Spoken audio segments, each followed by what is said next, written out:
I mean, super quick background. For my first job in crypto was, what was it, 2021, 2022? I kind of forget the timing. I got into crypto beginning of COVID era, Okay, okay. basically.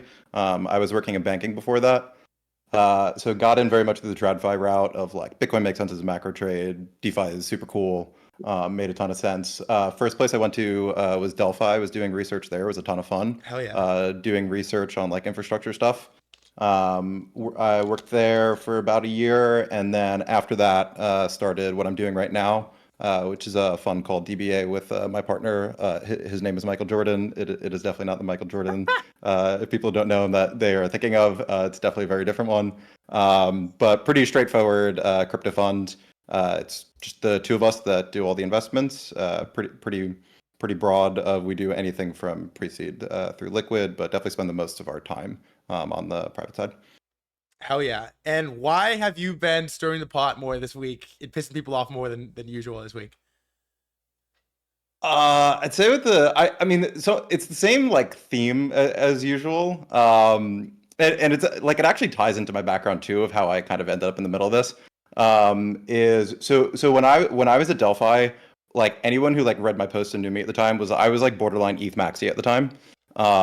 Because I came in as a very like super interested in the tech, like loved all the infra stuff, and wasn't in an investing role. And so it was strictly like, what is the cool infra stuff to like go write about and read about, and everything is on Ethereum for the most part. Like that's where all the cool researchy stuff is.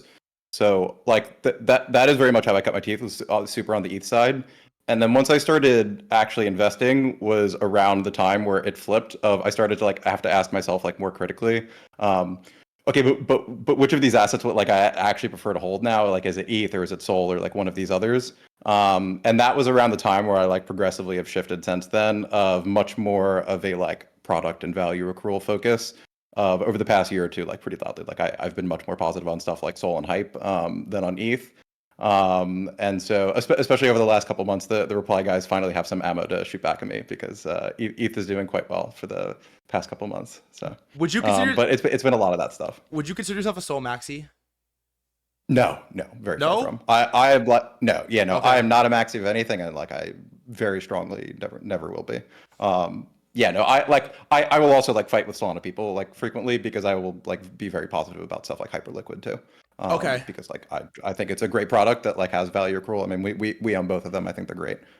Very intentionally not maxi of anything, I hope. Fair. I didn't mean to like pin you down on that. I was asking. Tell me, why is ETH ripping so hard? Like I know the market's down a little bit, but like what happened to ETH? Why like Tom, yeah, like what happened to ETH? Tom Lee is as good a salesman as any of us will ever see. I think that's like the very short answer.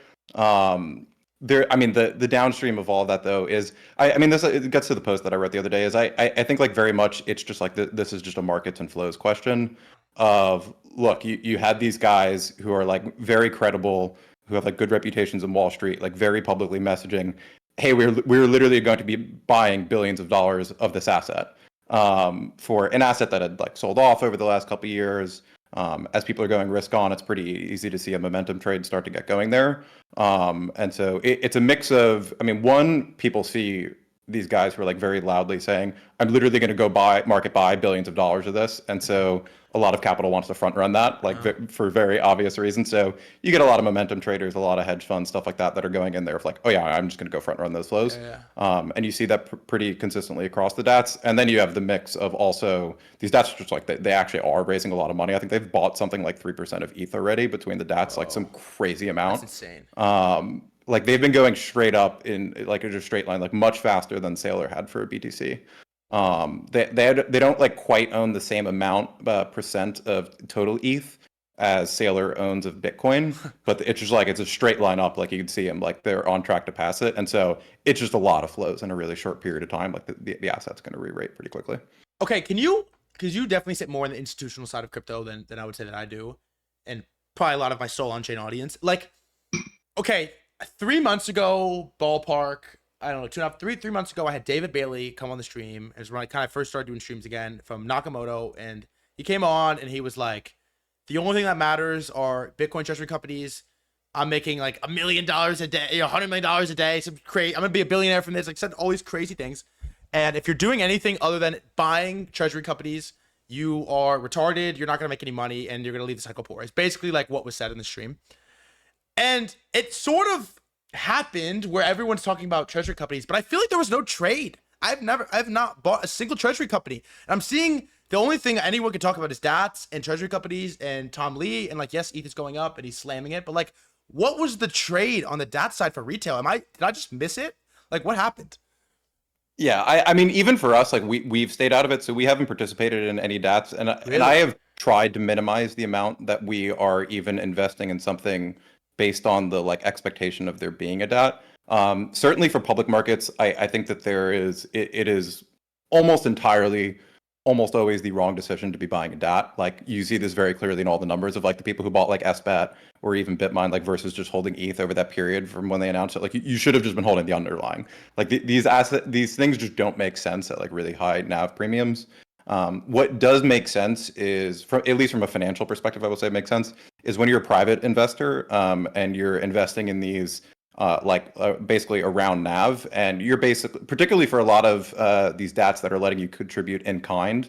So I could just put ETH in the DAT, or I could just put Sol in the DAT, or whatever. Like this investment that I already have, and you're basically getting a sort of like heads I win, like tails I break even scenario, where it's like, all right, like worst case, this thing should trade around NAV, or like it has the assets underneath, so I'm not losing money, but like maybe people just irrationally bid this thing up to 2x, and so I double my money on this asset that I was going to own anyway. Those end up being, if you're just being like strictly profit maximizing as a private investor, have been like rational for people to do if you think they're going to run the DAT well and actually get some premium. I question how like much that's going to hold up even for the private investors by the time that these things unlock. Like you're just going to get a lot of supply hitting the market. Like these big MNAV premiums, I just don't think are going to sustain at least for the vast majority of these DATs. Wait, what is this? And so what is this new method? Contributing underlying asset to the DAT. I've never heard this. How does this work? This new so the way that yeah, go ahead. So the way that these DATs work, it's different from one DAT to the other. Some of them, the ones that will be the most bullish for the underlying asset will be all cash, where the private investors in it, they're just putting cash into the vehicle. But what a lot of them are doing, probably even most of them are doing, is they're doing a mix where, half of the equity that we're putting into this vehicle is like, let's say it's an ETH DAT, and let's say it's $1 billion. Investors will put in $500 million of cash, which is going to go towards buying ETH. And then you have a bunch of other investors who put in $500 million of ETH that they were already holding, which is not new buy pressure. They're just putting it into the vehicle as a way to sell it, effectively at like a sort of free upside scenario of like, maybe this thing traded as a premium, I was holding it anyway. And so you've seen a lot of people who are large investors in a lot of these assets contributing in kind. I've seen, that's definitely been the case for a lot of the ETH ones. Like Hyperliquid is like a mix. Most of them, I would say, is usually it's a mix. It's some mix of cash and in-kind contributions. Word. Makes sense. Okay, forget how it plays out. Like everyone has, it's the least contrarian take you could have is like the cycle is going to end around the treasury companies blow up. Forget how this ends. When we like look back 20 years from now, is the idea of a single asset treasury company going to go down as like the best financial instrument ever created? Like, as Michael said, I don't know if Saylor was the first one to do this, but definitely popularized it. Is this like the goated method to pump an asset when it's all said and done? So there's definitely a handful of circumstances where I think that they make sense. I think that the vast majority of these vehicles are, just like putting it bluntly, I think that they're stupid and they're just designed intentionally to extract from retail. I think that is like the sole purpose of most of these. It is to craft some nonsensical story about why this thing should trade at some very high premium to NAV, of like, oh, this should trade at 10x to NAV because like we have earnings and whatever, and like you can annualize this, blah blah blah. And like you're just getting people to like mark up your assets, they just don't make sense. They definitely at minimum make sense for a lot of assets. It's really just like a structuring and regulatory arbitrage question of, very simple, for like most assets, they just don't have ETFs. So the most obvious ones are stuff like Hype and Athena, where if you're just like an institutional public markets investor, like you can't just like go easily buy those things. Like either they don't have a Coinbase account, or they don't like for Hyperliquid, it's like literally not even on the big sexos. You can't even go get a Coinbase account. So there is actually a lot of trapped capital that wants to own those things and doesn't exist right now because there isn't an ETF framework for every asset. So that makes sense.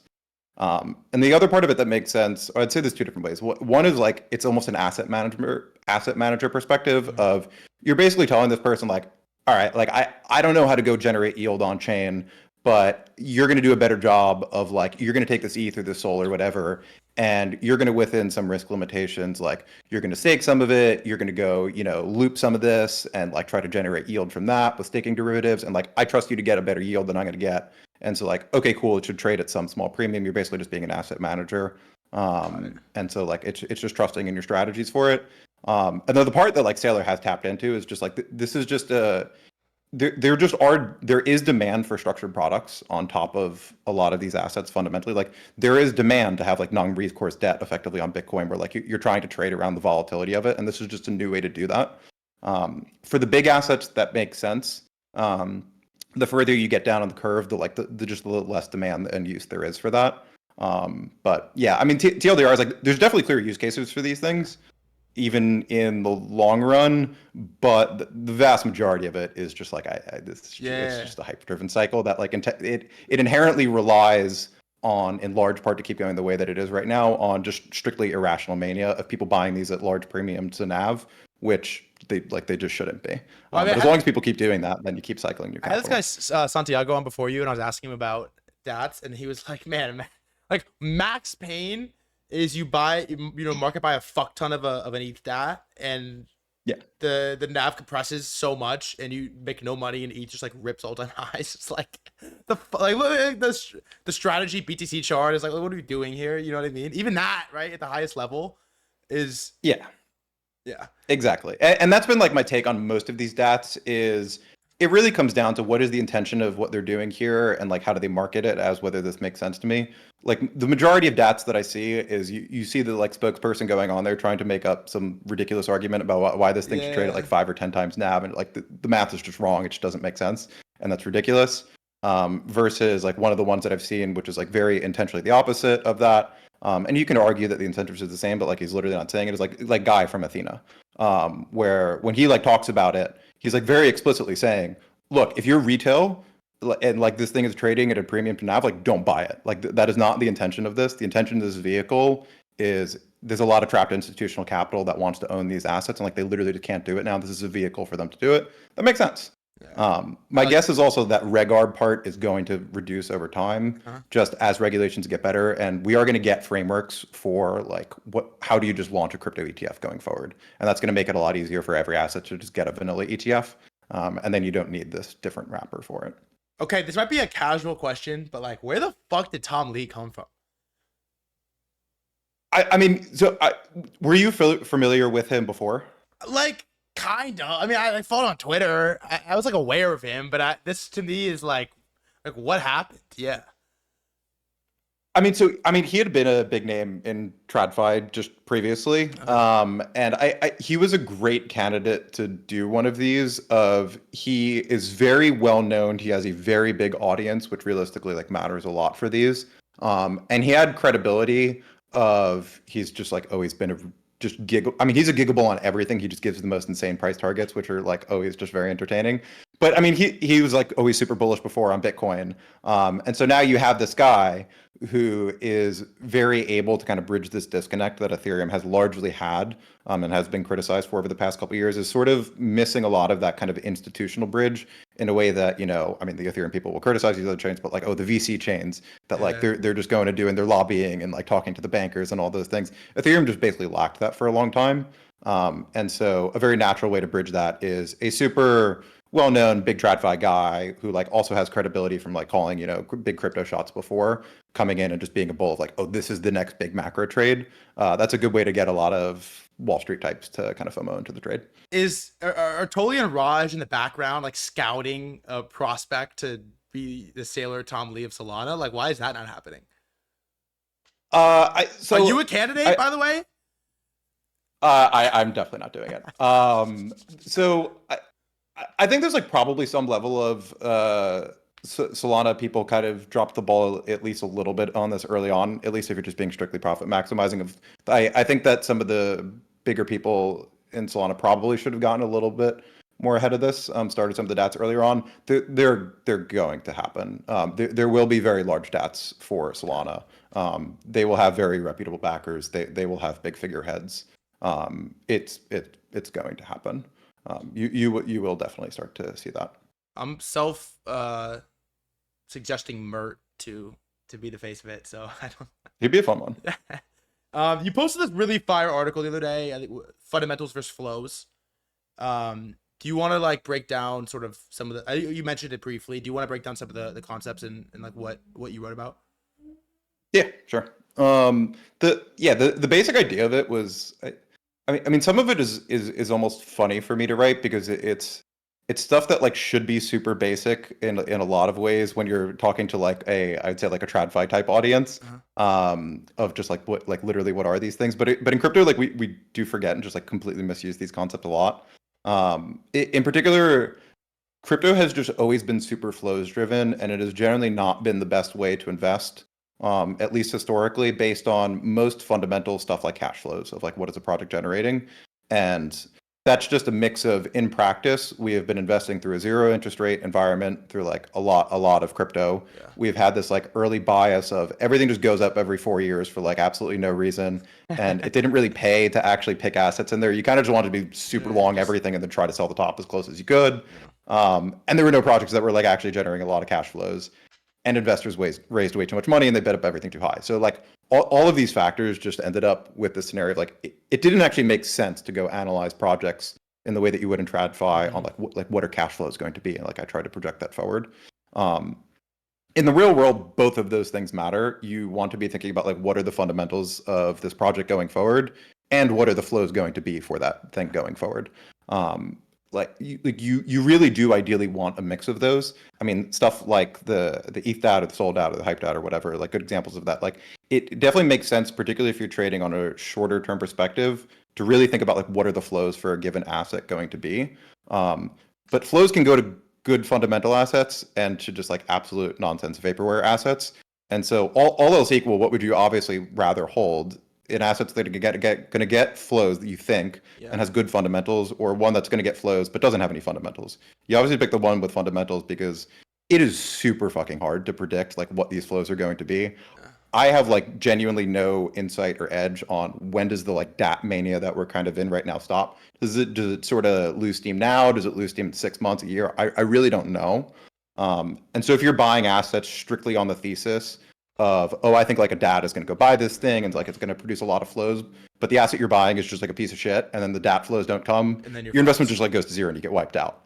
Versus if you're holding an asset that is like, okay, this like actually is fundamentals, it's getting a lot of users, it's generating cash flows, and I was a little bit off on the flows, they don't quite come in. You have like a real floor. Like you know, okay, the asset went down 20%, but like I think it's a great asset, so I want to keep holding it.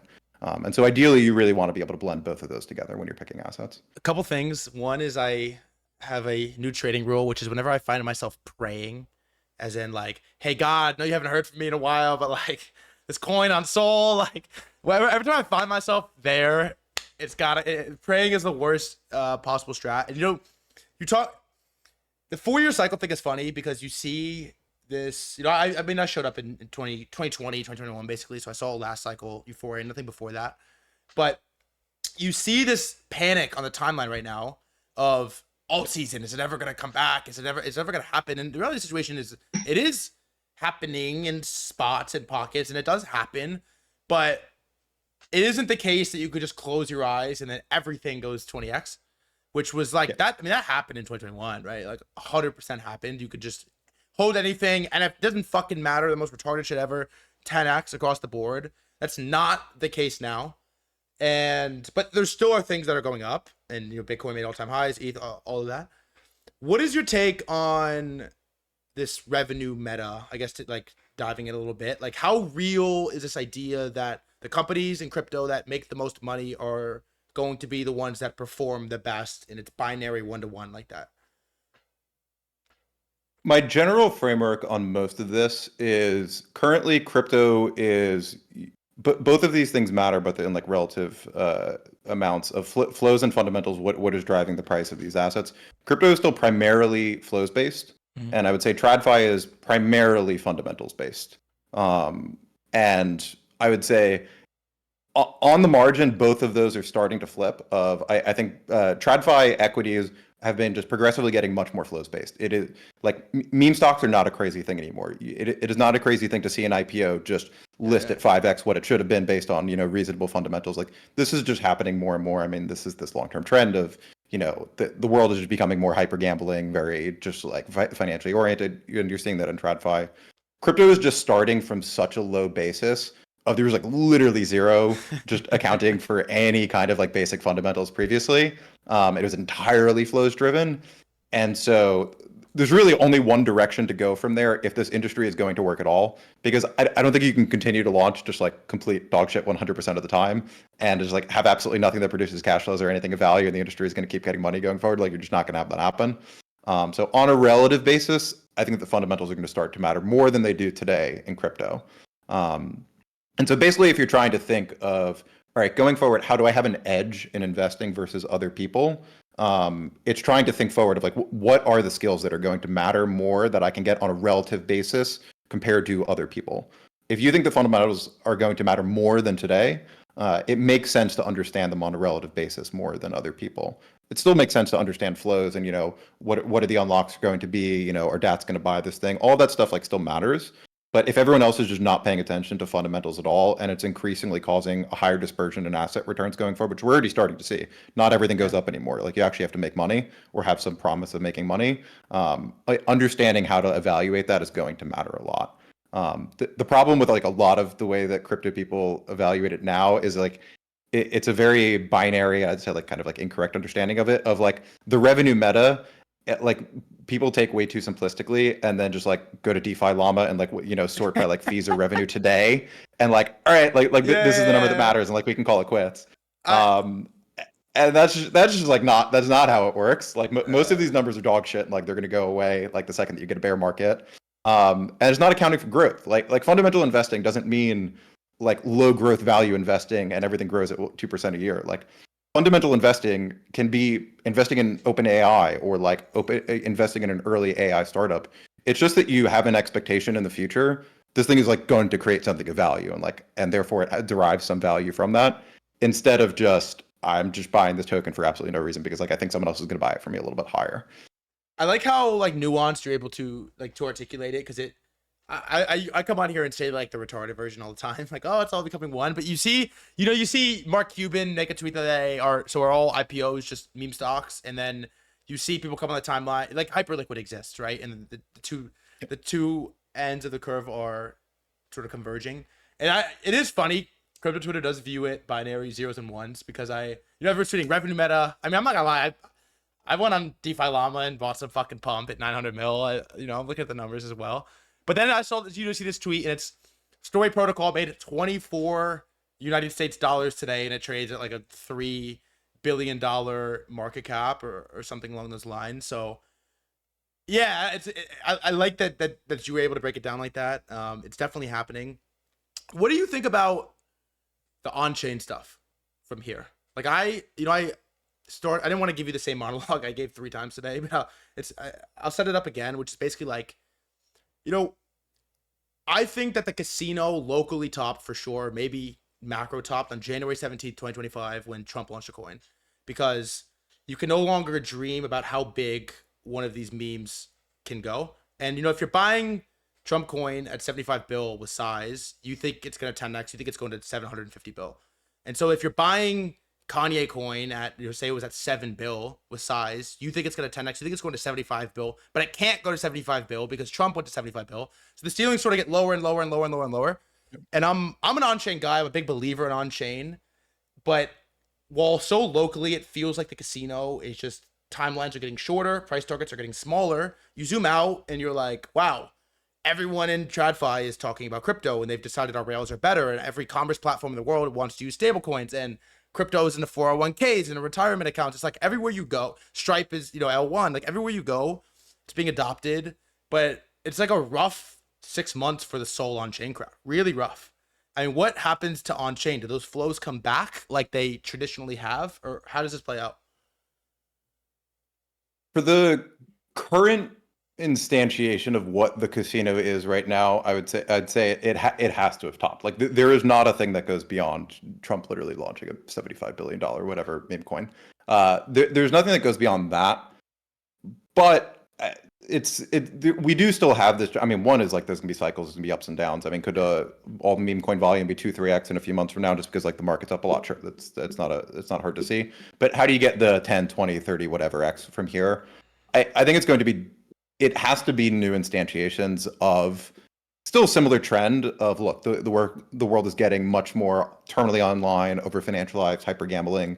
But it's going to be things that do look different than the current instantiation of just like straight up meme coin launch pads. What the form factor of that is, I don't know. If you know the form factor of what that's going to be, you'll be a trillionaire or whatever. But there are going to be more iterations on this, whether it's Zora, whether it's more prediction market adjacent, whether it's like baked into social in some other way. I don't know, but people are going to gamble, and they're going to gamble on things that like don't have value, and they're just like fun, and they're online and they're on the internet. I don't know what the next trend will be, but I definitely think that there will be larger trends from here. But the other side of that is like this is very much a like Tale of Two Cities kind of couple of years that we've had right now, which is why it's very weird still, just consistently. CT is just like peak angry, everyone is upset, like versus any time that I've been on here, while at the same time Bitcoin's at all-time highs, every serious institution is deploying all the shit in crypto, like everything is awesome. And this is something that I have been talking a good amount about this year, and have been thinking a lot about lately. And people don't like it when I talk about it, but like there is a very real risk that we built all of this really sick tech, and then JP Morgan and Robinhood and Stripe and everyone is going to like show up and they're like, this is awesome technology, thank you, we're going to go build a blockchain with this and we're going to make all the money. Like there isn't some guarantee that, you know, when Stripe builds a blockchain and Robinhood builds a blockchain, that like our altcoins that we own are going to go up. Like there is no God-given right that like that is going to happen. And so I think a lot of it is going to end up over the next few years coming back to like what are the basic things that really decentralized tech like are good at and fundamentally better at. And if there are real edges, then the decentralized protocols that like we like to talk about, they're going to win. But it's not a God-given outcome that like Hyperliquid is going to be Robinhood and Coinbase in 5 years from now. Like maybe the totally centralized version that's KYC'd and looks like everything today, but just like has a little bit of blockchain on the back end. Maybe that version does win. I think that stuff like Hyperliquid does have like a genuine product advantage over the centralized stuff. Whether that is a mix of call it regulatory arbitrage, or like making the regulations obsolete, of like not having to KYC people because these are supposed to be decentralized non-custodial systems, like that matters a lot for people. The fact that these systems can move faster because they're permissionless, they could list new markets, they can get stuff listed very quickly, is a lot less overhead. Like those do matter from a product perspective. But that is going to be the big question going forward, is are these kind of like decentralized systems that like most of us want to see do well, and the tokens that go along with them, are those actually the stuff that are going to perform really well going forward? Or maybe it is just Stripe just makes their own chain, and like Stripe just makes all the money. Like it's a plausible outcome. Bro, that take is so fucked. Oh, yeah. So that's why people don't like it. I mean, people got super mad. I was tweeting this around, like particularly when the stablecoin chains came out, because I was tweeting. I was like, guys, like I hate to break it to you, but like this isn't bullish for like any of our bets. Like I don't think it is. I think it's bullish for crypto that Stripe is adopting crypto in general, companies like that, and they're like putting USDC and whatever on chain. But like all else equal, it's obviously better for us and what we're invested in if they're using Solana on the back end, or they're using Base on the back end, or maybe not Base. If they're using Solana on the back end or some other chain that like has a token that we all own, as opposed to their own blockchain. Like that's obviously better for our investments if they're using the one that we built. That's going to be the test. Is like, can we actually build better products than these people? That take is so fucked. I haven't really heard it like explicitly said. Hey, Matt Huang will save us at Stripe, man. Paradigm needs their coins to go up. I have Paradigm coins. That is a fucked take, man. I don't even. Yeah. I mean, this is something like Hyperliquid probably is the perfect example to evaluate this going forward. Of like, what are going to be the advantages of Hyperliquid versus Coinbase and Robinhood and something like that. There's a lot of different examples of this, but that will be a very telling one. Of can the decentralized one just like actually be a better product? And a lot of it comes down to just like overhead and regulatory. There's also this thought I had, like someone. I was talking to this trader this morning. We just really, I know this conversation has to be fun. I'm a retard bull all the time. I'm a bear today. So I've had bearish takes today. And he was just giving me this take that asymmetry and like the arbitrage on being crypto native is gonna just be down only from here, right? Like you're the most valuable you could ever possibly be right now, right? You can only be less valuable as more people come on. And the same thing is definitely true for product, right? Like, cool, the founder is crypto native. It's like, okay, who has a better product, right? When this is like this is always how this works. We saw with the TikTok meta when the meme coins 2024, right? We have our pump fund, we have our coins, we have Murad list. Everyone's established like what our coins are. Trump launches. All these new kids come from TikTok that have never heard of crypto, and they don't give a fuck who threadguy is. They don't care who Murad is, who Kobe is. They don't care about SPX. They don't care about Pepe. We have new coins, new influencers. We're launching them. We're doing it our way, and they play their game. Same thing was true. Like it's the same thesis as like new coin good, old coin bad, right? It's like they're making new coins, 100%, and the big companies that are coming in, they want to make new products. And I think it comes down to a product battle, probably, right? I haven't really thought about this take that much. It's a little bit of like a black pill, but it's true. I mean, why would they use your product unless they absolutely had to, right? Yeah. If they have to, or if we can actually just build a better product. Yeah. And I think that is going to be the case in a lot of areas where I think a lot of it's just going to come down to the decentralized, like more crypto native people and builders and everything. They're going to be willing to push the boundaries on products a lot more than the incumbents are. And like the classic example that people give, which I think is like very accurate, is someone like Uber. The whole like ride sharing like wars and everything that went on, like they didn't wait for regulatory clarity from California and all these states to be like, oh yeah, no, this is like totally okay to do this the way that you're doing it. They just like, they kind of went in there and they're like, people want this. We're going to go launch this thing. And like, we're going to see what happens. Like if we got to pay fines later, like cool, we're going to pay fines. And ultimately the thing that ends up helping you out in those kind of battles going forward, which is like not a bad thing, is a lot of it is going to be based on public opinion. If you actually built a thing that people really wanted, like the regulators weren't going to come in and just like make Uber illegal when like all their constituents obviously wanted to use Uber, and they're like, this is better than the taxis. Why are you trying to like make this a problem for me? Like you would get annoyed at, New York if they're like trying to get rid of the Ubers and like they're trying to make you use taxis. Like this is just worse. And the same thing is happening for crypto right now, where a lot of the crypto native founders, like they went in there, they pushed the edges, like, is this legal or not? Is this a intermediary, whatever? Like, we're going to launch the product. And what's generally happened over the past year or so is all the people were like, look, man, like we use this, like there are benefits to this. And so like, we're going to vote based on this. Like, I like using these decentralized systems that are giving me a better product than all the shitty centralized TradFi stuff. And so if you take that away from me, I'm going to get pissed at you and I'm going to vote against you. And so like, we're going to keep seeing that trend happen of like, if people are just building, these decentralized things that are pushing the limits, if they're just like a better product, then they're going to keep building those things. And then the incumbents are just going to push to legalize those things. Perps are the classic example right now, where like all the incumbents are like, hey, please legalize these. Like we literally want to deploy these, they're trying to do like weird workarounds. Like the stuff that like Coinbase is deploying is technically not a perpetualist future because they're not allowed to right now. And so this is going to be the trend of like, if the decentralized thing can push the limits on like, this is a better financial product, this is a better privacy primitive, this is a better whatever, than the incumbents are going to be willing to give you. People are going to use it, and it's going to have to get legalized. Yeah, it's like when the judge took an Uber to the courthouse. It's like, it's like. Also, I heard, I think it was Travis, the Club Neck or something like that. That was founder of Uber, who was like the first like 3 years, I totally thought I was going to jail. Like totally thought I was going to prison. Which is awesome. That's what you could do when you're like new and fucking hungry and haven't, you're not Coinbase. Coinbase is kind of fucked. Like Coinbase has to wait for someone else to do it, get legal, then like be second. Exactly.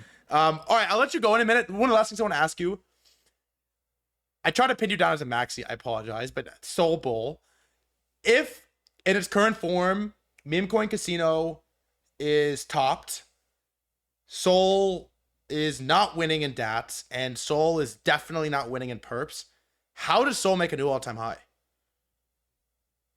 So I think all of those are possible. I definitely don't bet on the Memecoin upside from here. I think like where it exists right now is it gives you some like good steady state value accrual, whatever to like have there, which I think will continue. The DATs I do think will happen for Soul, and they should have a positive impact, but not high certainty. I don't want to bet on that. Most of the long-term bull case for Solana for me is it's probably currently the best general platform that has kind of just like arbitrary upside, getting the most shots on goal. Of if you had to tell me which chain is the next new trend going to start on, it's the hot new prediction market that like everyone is using and like, you know, it's the best trading experience or whatever new social app or whatever. It's probably gonna be Solana. That is what we're generally consistently seeing of both just like, I mean, the last two investments that we did were applications on Solana. They don't have any particular like allegiance or reason to go deploy on Solana. They're just like, we have a product, we want people to use it. It's currently the best place to go deploy it. And as long as you're getting the most shots on goal consistently, that is the best thing you could hope for of getting that. Of like you're going to hit the next big thing. The next big thing is going to be on your chain. And then along with that, positioning yourself better to get the kind of like serious use cases, which this has always been the knock on Solana. Yep. Particularly by the ETH people, is like, oh, it's a bunch of meme coins. All the serious like DeFi stuff is here. Sol like does need to flip that. That is a material downside, both just like actually in terms of like dollars deployed on Sol versus a lot of these other chains for institutional products, and just perception wise, like it is a negative perception when you're trying to like explain this thing to TradFi and like their first image of it is like, oh, it's just the meme coin chain, like this is where Trump launches his meme coins, but like the serious stuff is going to go happen on Base and Stripe chain or whatever. So it's a mix of those two things of just attracting more institutional use cases as it gets more serious, gets more adopted, and then just continuing to get and positioning itself well to get the most shots on goal of if there's an interesting thing that pops up in a year, you know, what is the next thing that takes off like pump fun? You want to make sure that you're in the best position possible to get that. And I think Solana currently is for that. I definitely agree with the take that if you had to guess blindly what is the next big thing, like where's the next big culture shift happening, it's probably on Solana. Also, dude, I'm gonna like stay up and think about that take today. I'm not gonna lie. The institutions coming in, I'm totally gonna stay up and think about that. Dude, this was sick. I'm thank you for coming on, man. I'm a fan. This was genuinely enjoyable. Is there anything you want to sign off with? Anything you wanted to say that I didn't ask you, or any hot takes on your mind you wanna leave the audience with? I think we hit all the good stuff there. This was a lot of fun. It was fun, dude. You're a Chad. Thanks for coming on, man. I appreciate it. It was a pleasure.